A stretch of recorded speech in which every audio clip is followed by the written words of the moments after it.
Are you planning a trip for business or leisure and looking for the most direct and economic offers, but you're confused? And instead of heading to the internet and searching websites for best deals, you simply need to contact the travel professionals at Munishwar Travel Service, 45 Water Street, Georgetown. Their well-trained travel advisors with years of experience will assist you in booking your flights, accessing all airlines, hotels, car rentals at the most competitive prices to match your budget. Their customer service is second to none. Their qualified travel consultants will make you dream of seeing the world and ensuring your trip be the perfect one. A travel experience beyond your expectations. They'll Fuel give it you up and drive, super 95. Tune up, fuel it up and drive, super 95. Tune up. Protect your fuel system, boy. High mileage and performance, boy. Guy Oil Super 95 gasoline gives you more reasons to drive and is available at 56 service stations nationwide. For affordable price, high performance, and high mileage, choose Guy Oil's Super 95 gasoline. Fuel it up and drive.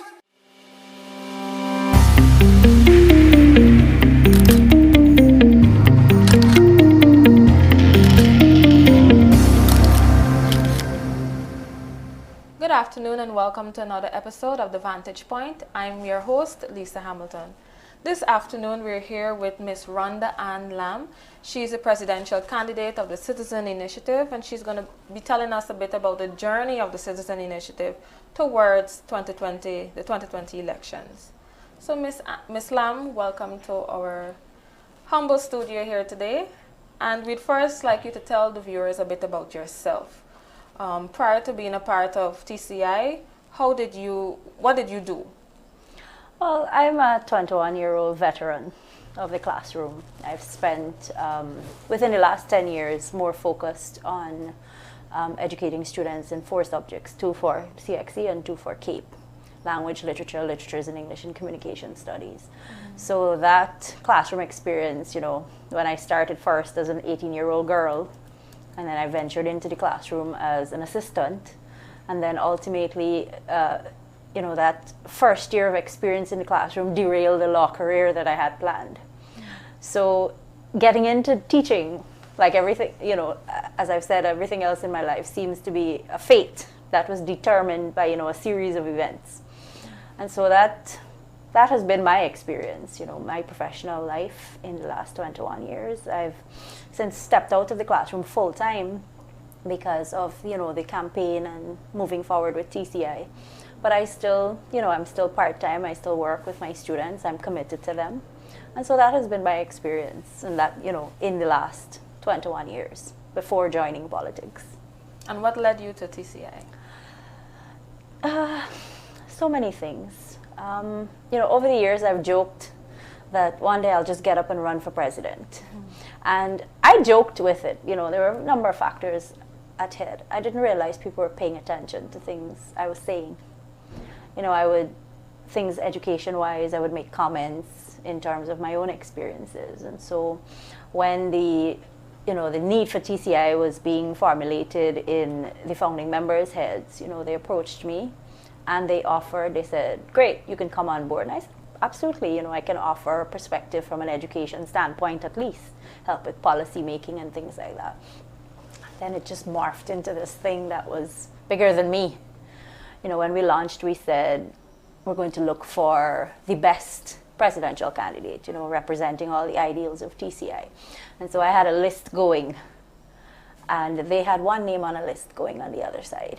And so when we stepped into, the actual choosing of a presidential candidate, I came prepared with my list. And one name popped up, and the yays started rolling up. So, with no deferrals, no abstentions, just all yeses. And at that point, this was months ago, I had a decision to make, and I held out and I said, Guyana's not ready for a female. We're progressive in a lot of things, but, history has taught us when we had one female president, the kind of opposition she faced. And whilst there have been many steps towards, we have the GCOM chairperson is a woman, the heads of the judiciary are also female. The idea of a female presidential candidate is still it's still simmering there waiting. So even then I held out. No, this is going to sink us, it's not going to work. And then over time, I guess, I think the idea just warmed on me. You know, TCI was already geared up to break barriers, so why not throw a female presidential candidate into the mix? And then we discovered, you know, that another party was thinking about it too, and I said, okay, well, I guess this is it. Here we go. How do you feel with the large responsibility that has been given to you? I've always had responsibility. You know, in the last 10 years, I've been head of department for an entire, you know, CXE and CAPE syllabus. Ultimately, that fell on my head, the children's performances from, you know, their first step into that classroom in terms of prep for those exams. So this is just more responsibility on a larger scale, you know, and so ultimately, it's not anything that I'm afraid of or that I feel that I cannot do. Okay. And just for an update on your party, can you tell us of the regions that you're competing in? Yes, we're competing in the general elections for regions 2, 3, 4, 5, 6, and 10. We were pushing for one more interior region, but you know, we had a plan for a nomination day based on previous experiences in terms of when nomination day was for previous elections. And then JICA moved that date up. And so that relationship that we wanted to build in the, that interior region did not happen. And we at TCI would like to build relationships with people on the ground before we jump into that region and say, yes, we want to represent you. So, you know, for the future, you know, we will add, the plan is to add the additional regions that we did not manage to work in, you know, or to be ready for in this region. And what was it like getting your list together for the deadline?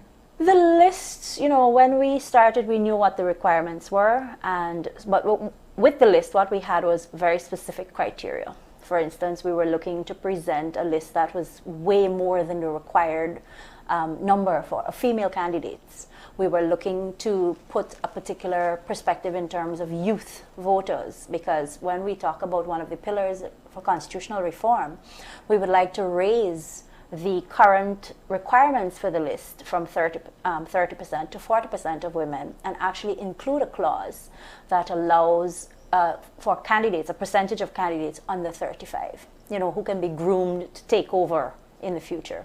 So preparing those lists fell under a certain criteria, and persons were excited to come on board. They came on board, you know, not only from people we knew, but also from various consultations we would have held, and presented policies we'd like to take into Parliament with us. And so the candidate list was the easiest thing for us to do. What, you know, presented some difficulties, and it wasn't anything that we couldn't overcome, because obviously we made nomination day, was getting into the field and, you know, getting those actual signatures from persons. And what we discovered was that there were many people who had no idea that they had to, you know, support a party for them to even make it.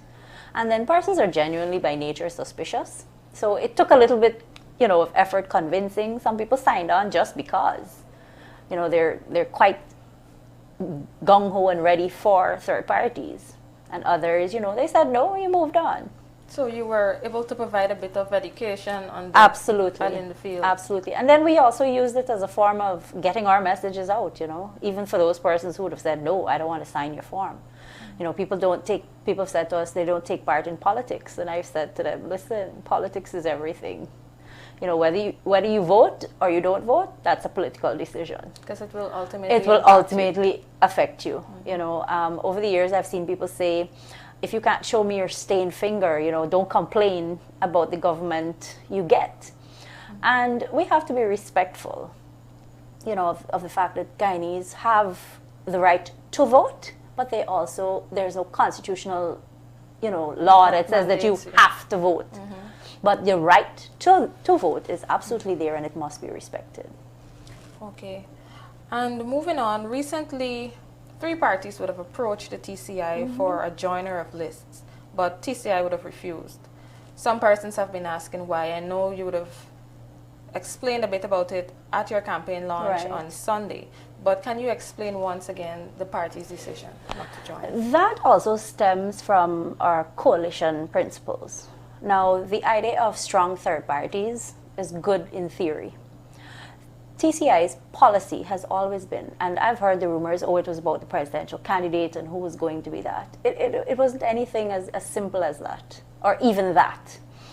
TCI has opted for radical transparency in terms of presenting not only where we get our money from, but also how it's spent, campaign finance reform. So that was a big thing for us. And so if we were out there saying, we're going to tell you exactly how much money we got and how we spent it, and then we joined with a partner who wasn't willing to do that, then we were also looking at gender representation and youth representation. So there were a number of factors at play that also had to be discussed. And given the time as well for nomination day, sitting down and working that out, minutely so that every party involved in such a coalition is happy. It wasn't feasible for us. And ultimately, like I've said to people, we're not afraid to face the electorate alone. We held out, because in theory we're the only party that held out to the very end and said, we're open to talks, we're open to everything else. And then ultimately there were, like we said earlier, there were a number of metrics that were involved, and we couldn't guarantee that every single person would sign on board for that.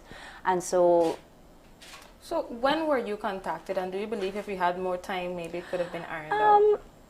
Small party talks, I believe. Now remember, I only became presidential candidate in December, so I would have taken the lead from December in terms of negotiations. But negotiations, I shouldn't even say negotiations, I should say talks, started long before I came on board as the presidential candidate. And I would have met with a number of parties. What was also critical at that point as well is for quite a few parties, they said from the get-go, we're going it alone. So we would have never engaged in talks with them, and they would have never engaged in talks with us. But again, in any new dispensation you're providing to the public, you have to have criteria, just as how we had criteria for selection of candidates. So I think with some more time, possibly, you would have sat down, you'd have worked out a lineup that was workable for you, because you'd not only have to merge candidate lists, but you'd also have to look at things like campaign financing, how you're going to campaign together. So it sounds good in theory, but when you sit down and you have to sit down and work out the nitty-gritty to meet a deadline, and so many factors are at play, that's difficult. But I do believe some more time, and you would have been able to make provisions for that and counter it. With regards to the joining of the list, we took those same policies forward. Again, nomination day to the date, you had to sit down and work out, another agreement again to cover which party is going into parliament, how you're going to merge, those kinds of things. Again, time. Time was always a factor for us. And in the end, we just opted. Whilst we are very much on board in supporting the other small parties, because of that time factor, and we're looking at certain, decisions that would have had to be made, our executive said, you know what, we'd already decided up to nominations day we were going it alone, let's just continue along that path. Okay, well, there our viewers have it. There should be no more rumors, I guess, about what happened. Absolutely. And you mentioned a point that I want to touch on. At the party's launch on Sunday, you committed to providing the public with a detailed breakdown of the donations the party has received thus far and how it was spent or will be spent. Correct. Why did you decide on this, and do you believe that more parties should do the same? The term that floats around when it comes to political parties and things like that is lobbying. Now, what that does is when you take large sums of money from persons, well, not even large sums, substantial sums of money from persons, you're kind of obligated to them in the end.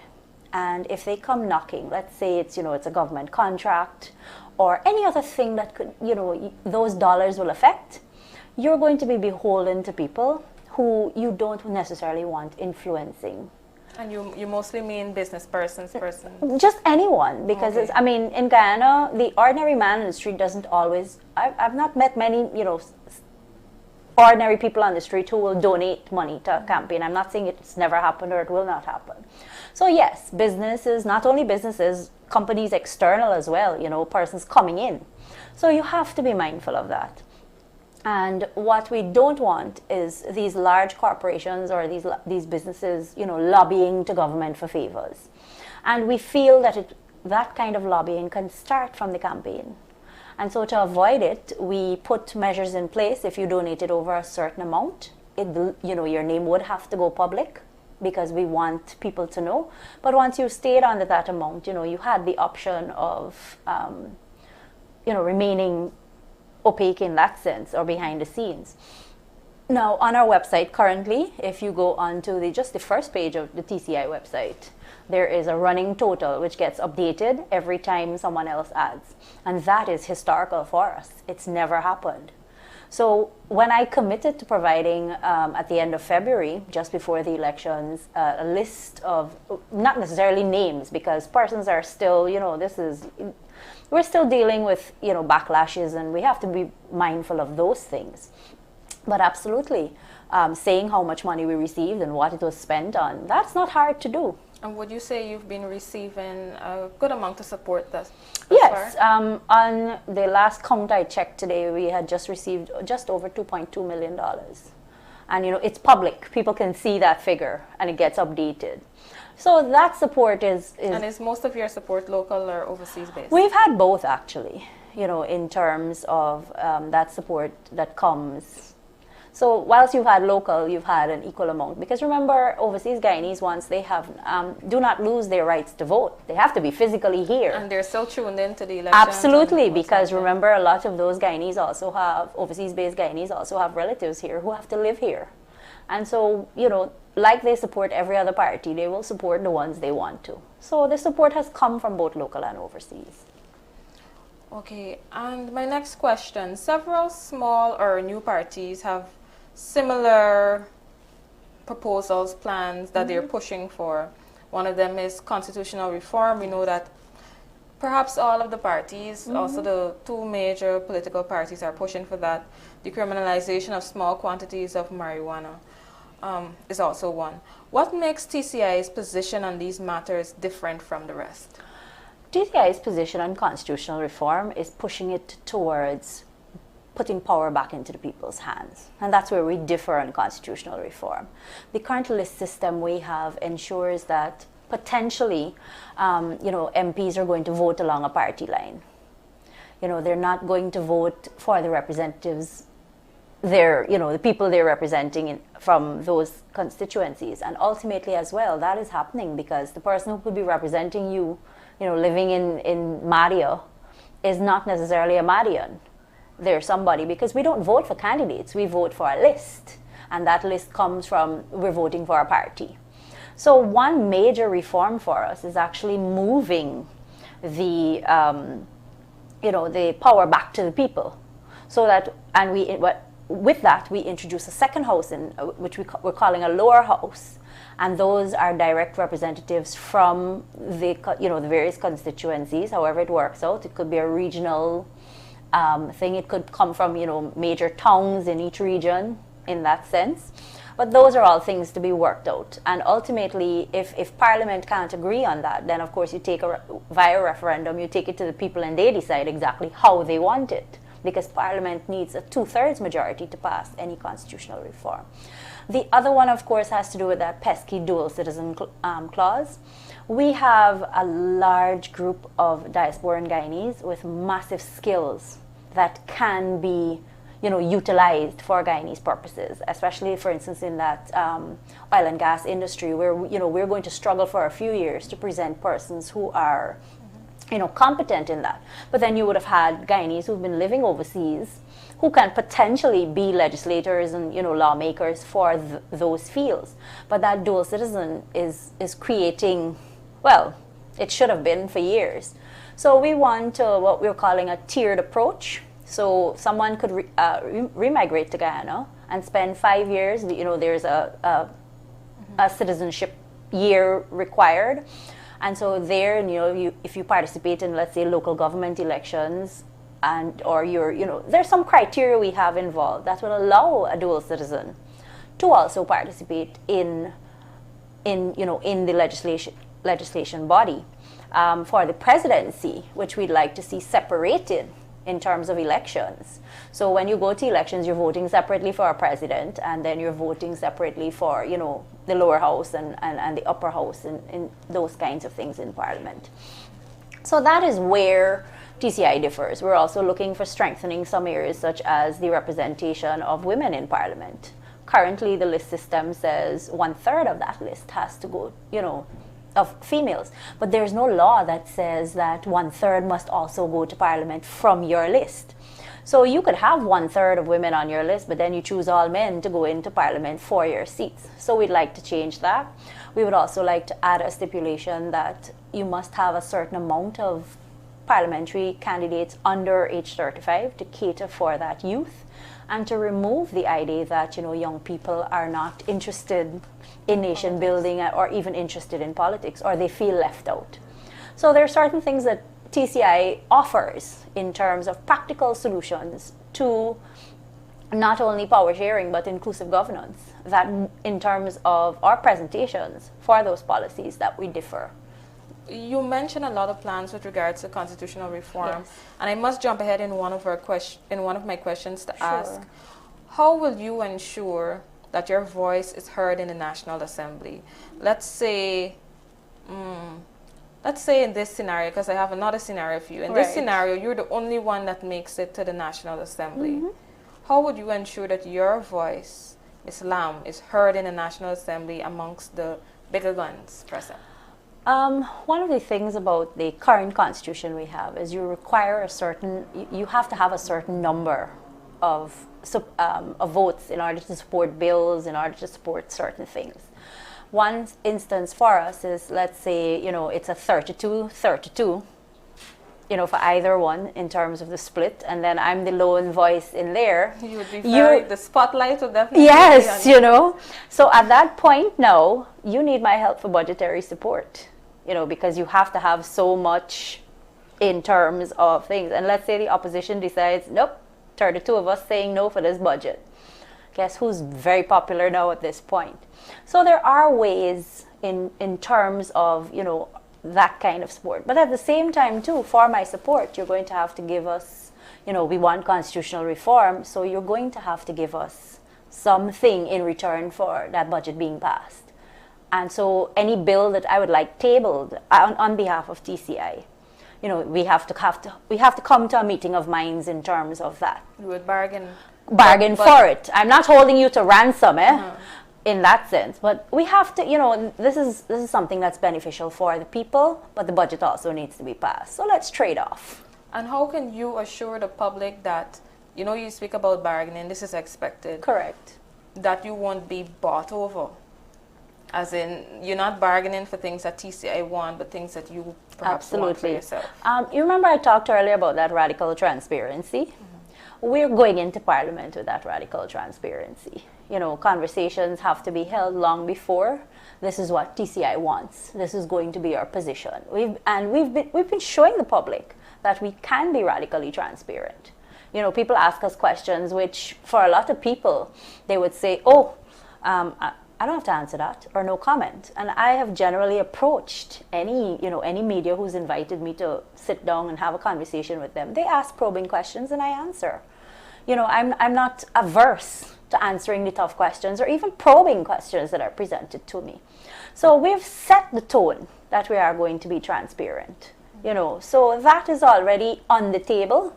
And so any person looking at TCI will say, yes, absolutely. We've seen, very forthright and very candid with responses to very probing questions. And also, they've walked the talk of transparency.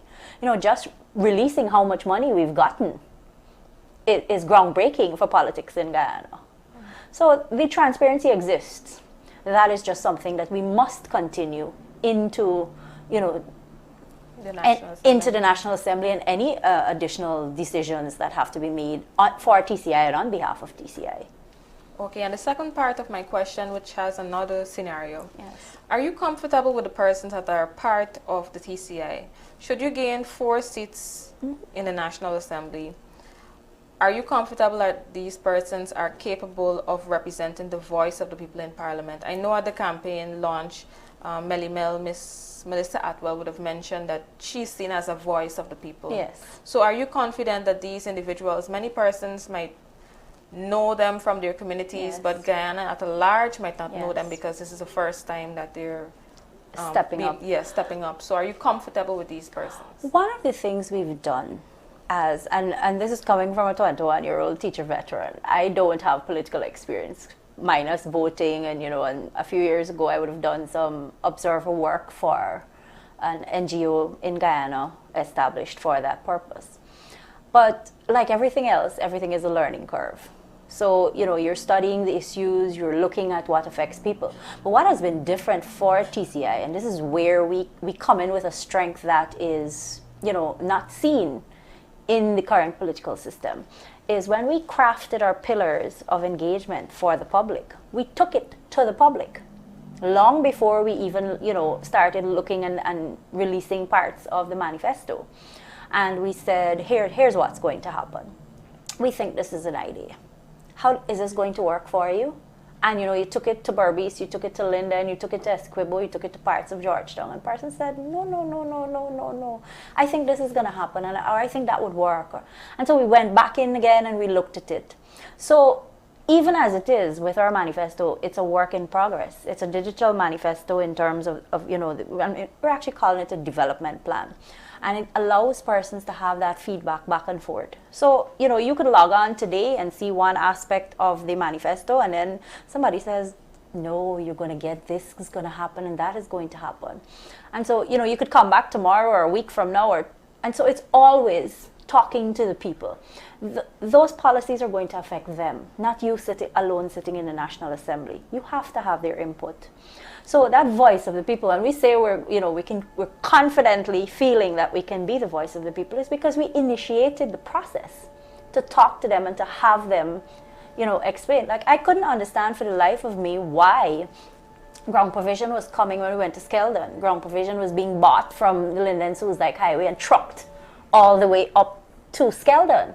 And I asked the question, I said, well, what's happening? So much land is on this end.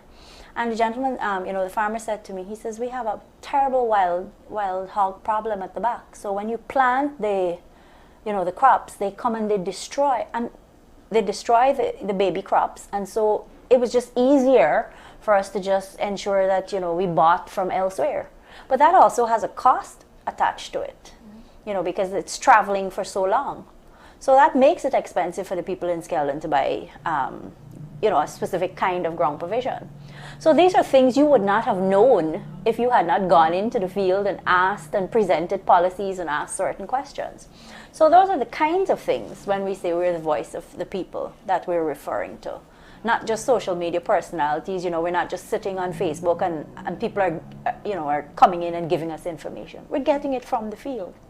And that leads me to ask also, back to your launch on Sunday, yes. It would have been mentioned that your party will be staying away from the big rallies, yes, with the thousands of people who are coming, yes, but you'll be having intimate discussions and meeting, yes, in intimate groups with persons. How has this been working out for the party, and how would you rate the effectiveness of small meetings as opposed to larger ones? I'll tell you this much. Bottom house meetings are way more effective for me, because not only do I get to actually hear what the people are saying to us, but I hear the criticism that they have of politicians on the whole, of policies that are being presented.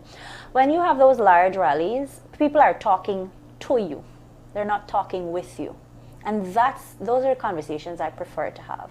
I prefer to come and sit down with 3 people, sit on their back steps, and they tell me all their woes, and I propose some solutions, and let's see if it will work.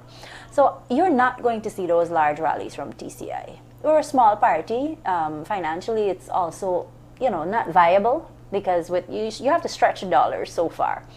But it's easier when you do the smaller meetings, because you're able to get the feedback you want. You're able to put policy to those persons. Now, in Guyana, it is considered a show of strength. We've been criticized everything from, the very small contingent we took to to present our nominations day lists. And I kept saying to people, I said, you know that the people in TCI are actually professionals? Many of them were working. That was a work day for them. They couldn't get the day off. So the idea of politics in Guyana is a large rally, the flags all over and all of these things. Maybe TCI will grow eventually to that point. But for now, and even in the future, I would like to avoid those large rallies. I consider it, unnecessary spending for a vote you're pretty much assured of. And I would prefer, as a small party, or even as a political party alone, to just have conversations with the people, policies who I'm going to represent. And in the absence of the constituency system where, I'm representing, let's say, the people of my village, I have to be able to talk to everybody to hear what's affecting them. I can't just stay in Region 4 and, I take a Region 4 policy and I have no clue what's happening, to Big Auntie up there in Isano and all of those areas. So ultimately, the smaller, intimate gatherings work for that voice of the people. They feel heard, and you're able to get a good sense of what's happening on the ground until you develop a constituency-based voting system. Okay, so you have mentioned that the party is currently on the ground, meeting persons, you're getting to hear it directly from those individuals. Correct. Some persons are concerned that small parties tend to pop up closer to elections time, and I use pop up because, It's literally what happened. Yes. Close to elections time, but then after the elections, if they would have underperformed, they tend to fall off the scene, probably never to be seen again, or until close to the next elections. Correct. Following the March 2nd, 2020 election, seats or no seats, what can we expect from the party? Because we know the larger parties, they have regular press conferences regularly, or they go out and they do something. What can we expect from TCI? What we're looking at is how we can build future partnerships with some causes that we've identified with. And those have come out directly from the ground in terms of our conversations with persons. There are, for instance, large groups of involuntary migrants to Guyana who are going to, for many of them, they don't know Guyana. They don't know, persons, their families live overseas. We're also looking at how best we can help offenders who return from, who've been released from prison. And, they carry those stigmas. They might have been, jailed for small crimes, but then they come back out and they have a record. And so getting a job is difficult. Those are areas that we're actively looking at in terms of, carrying out a mandate. But you also have to be mindful of any support you give to those organizations, that they're not branded as politically affiliated with you. So we're looking at a number of areas where we can offer support. I would love at this point to have a solution to domestic violence. I have studied it. I've looked at all of the forms that we've presented it on. But one of the things I'm always mindful of is politicizing any aspect of social change, because you have to be careful with that. So there are lots of areas that we're looking at, not only in terms of, being a political party afterwards, but where we can actively contribute to change, and where that contribution isn't seen as trying to influence or make, for instance, a social organization a political one. Okay. So there are lots of things to balance, and of course there are some areas that we're going to remain vigilant on, in terms of or how we negotiate oil deals and things like that. Keeping the pushing for campaign electoral reform, even from the ground, not necessarily, if we're not in Parliament. And then, of course, that constitutional reform, agitating for it. So the things that we can do in Parliament are easier when you're in Parliament. But then there are also things that you can do outside of Parliament that allows, that kind of activism to take place and push, governance to a higher standard. And two questions coming out from that. Sure. Most of your supporters, if not all, would have come out from other larger parties. Whether it's a PPP, AP, and UFC, or maybe some other party, Yes. that would have come from those parties. Are you concerned that should the TCI underperform at these elections, these supporters will fade away and look for the next party that they believe can give them change? And also, you'd have mentioned that seats or no seats, your party will be on the ground, you will be working for a number of causes, trying to assist in that regard. You would need financing for many of these initiatives. Yes. Are you worried about whether the financing as well will dry up because elections is no longer there, you made no seats? given Guyana's, I'll answer the financing part first. Given Guyana's history, any person who would have donated to TCI would have been donating with that in mind as well, given how third parties have worked, in terms of the past. AFC is not always a good indication of third party support for a couple of reasons. One is the stewards of AFC, the gentleman and Miss Holder, would have been politicians before. So so that support, was already ingrown in terms of that.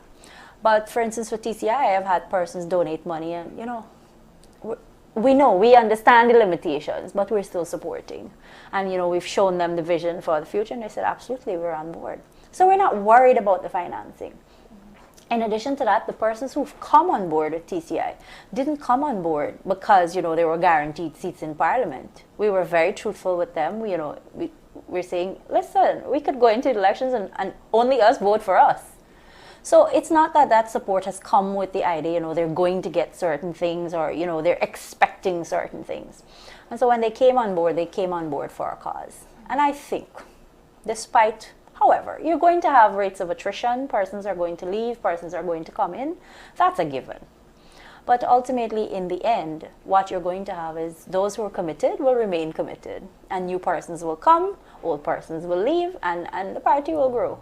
What you have to do, however, is to remain visible and viable and buoyant. And that's where our 5-year plan comes in.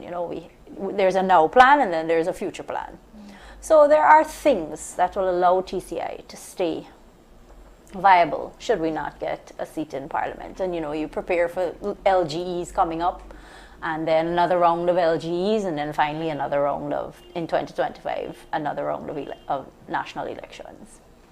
Okay, and I know we've been talking for quite some time, but there are 3 things that I want to touch on. Some of the things that were mentioned on Sunday that caught my attention. Yes. The push for access to Wi-Fi as a basic human right, aligned to the right of free education. That is one. And you can touch briefly on them to state, where the idea came from. As well as it was mentioned that the party is largely made up of women and youth. Yes. What are some of the concerns, the main concerns that you see affecting women as well as youths, and how will you address them? So the Wi-Fi and women and youths. I know that was, I saw persons raise their eyes, like, Wi-Fi. One of the things that you're pushing for in any, we're pushing for universal education all the way up to tertiary. Ideally, what I would like is that the government pays for you up to your first degree, without any commitments to the Guyanese, with the exception of maybe you stay here and you contribute, And then if you want to talk masters and PhDs, well, we can have a conversation about how I can part finance that, should TCI become part of government. Ultimately, however, what we've discovered is that the right to education and the right to free speech are critically linked to a person's access to information. And so what we've seen over the years and in terms of studies we've looked at is that persons who have access to information that is unfettered by, for instance, any flawed perspectives, for instance, if you're government aligned or you're opposition aligned, that allows them to make some choices that you wouldn't necessarily have without that access to Wi-Fi. And then also what we're looking at is we're going to have, it's a digitized world. You have to have a population that is able to handle the rights to free speech as well as their rights and responsibilities as a citizen. So when we talk about pushing for Wi-Fi and related to education, it's a number of factors floating around back and forth in terms of that.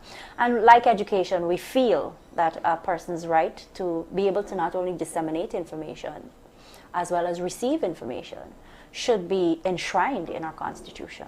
And it's not far-fetched because many other Caribbean countries you go to and you can pick up Wi-Fi. Absolutely. You go to, I've gone to countries where you walk into, a restaurant and there's, you tap into their Wi-Fi signal and you're good to go.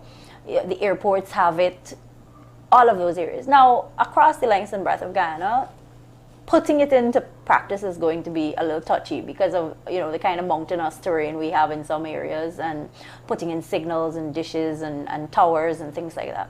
But I feel like every other member of TCI, there are certain things that, especially in the digitized world, you're going to have to ensure that every single citizen of this country has that capability. And so if we want to make it right, like everything else. And the representation of women and youth. Yes. One of the things we saw over the TCI birth and its most vocal proponents came from the young people and from the women. You know, I keep saying, the other day I was counting the number of teachers we have on the candidates list. And in one region, the entire candidates list was female. And it wasn't because we deliberately set out to do it like that. It's that when we approached various persons, it was the women who stepped up. So for us, that was heartening. Here we were saying, man, we got to legislate these women into politics, you know, and pushing for them to be more represented, and they were just sitting waiting for the opportunity. So in terms of that kind of push, yes, you know, we're walking the talk in that sense. And for youth as well, I've heard over and over, Miss, it's a rough world out there. They're telling us, you know, come back when we have so many years of political experience. And so we're saying, listen, with the right kind of training, with the right kind of push into certain directions, absolutely. And so, like everything else, we're practicing what we preach. We have the women, we have the youths, and they're ready and they're willing to step up. And we know that if the party makes it into the National Assembly, how much of a seat that you'll have to work along with the two main political parties that are likely to gain more seats for whatever reason. Are you one of those parties, representative of one of those parties, who believe that nothing has ever been done before, nothing good of both parties, or do you see areas in which that, you know, you can commend the AP and UFC or the PPP for work that they have done in the past, and you're willing to build on that? One of the things I would like to avoid as a TCI, you know, representative in Parliament is throwing the baby out with the bathwater. We have reached the point of contentious politics where sometimes I feel like we're fighting and it's like we can't see the good in the other side. The joy of a TCI representative in Parliament is a representative who will sit there and look at both sides and look for the good and say, listen, this is good, let us put it together and work towards a consensus. We have to move away from this kind of fighting politics, this contentious politics. You know, somebody starts a good initiative and you come in and as the new government and you decide, no. So, you know, we want to move away from that. So ultimately, TCI is hoping to broker that kind of contentious politics. Listen, it works, it can work, this is how it can work, we've studied it, we've looked at it, and we're hoping that we are the, you know, the deal breaker, the power broker in terms of getting those big two to work together.